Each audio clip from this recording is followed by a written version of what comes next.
ইসলাম একটি পরিপূর্ণ এবং শান্তির ধর্ম। সো আপনি শান্তির ধর্মে এসে যদি ঘুষ এবং সুদের কারবার করেন, তাহলে আপনার জন্য রয়েছে পরকালে অফুরন্ত শাস্তির ব্যবস্থা, যা খোদা তাআলা কোরআন শরীফে বর্ণনা করেছেন।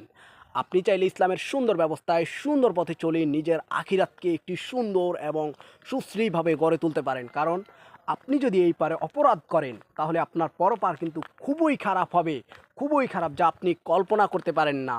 এই দুনিয়ার সাময়িক সুখের জন্য আপনি ওই পারকে নষ্ট করবেন না। ভাই আমার, আপনার প্রতি আমার অনুরোধ, আপনাদের প্রতি আমার অনুরোধ, আপনারা আপনার সুন্দর জীবনকে, সুন্দর ইসলাম ব্যবস্থাকে নষ্ট করবেন না। সুদ ঘুষের কারবারের মাধ্যমে আপনি এই সমাজকে যেমন পচিয়ে ফেলছেন এবং আপনি নিজে যেভাবে নিজের অন্ধকার ভবিষ্যৎ করে তুলছেন, সেখান থেকে যদি আপনি বেরিয়ে আসতে না পারেন, এই সমাজ কিন্তু আপনাকে একদিন ধিক্কার করবে। এই সমাজও কিন্তু আপনাকে একদিন অপমান, লাঞ্ছিত, বঞ্চিত করবে এবং আপনি আপনার আখিরাতও খোয়াবেন। এই সমাজে যারা সুদ খেয়েছে, ঘুষ খেয়েছে, তারা যখন ক্ষমতার অপব্যবহারের সর্বশেষ সীমায় পৌঁছে যায়, তখন তাদের পতন আমরা সব সময় দেখেছি।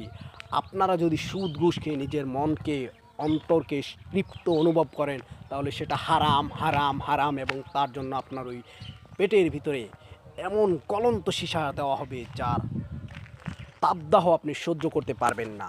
ভাই আমার, আপনাদের প্রতি আমার অনুরোধ, সুদ ঘুষ মুক্ত সমাজ গড়ে তুলুন, সুদ ঘুষ মুক্ত সমাজ পরিচালনা করুন।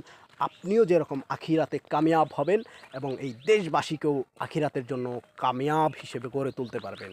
কারণ আপনার একজনের সচেতনতা 100 জনকে পরিবর্তন করবে, আপনার 100 জনের সচেতনতা 1000 জনকে পরিবর্তন করতে পারবে। এভাবে একটি সুন্দর সমাজ বিনির্মাণ হবে। সো নিজে সুন্দরভাবে সমাজ গড়ার প্রত্যয় নিন, সুন্দরভাবে গড়ে তুলুন।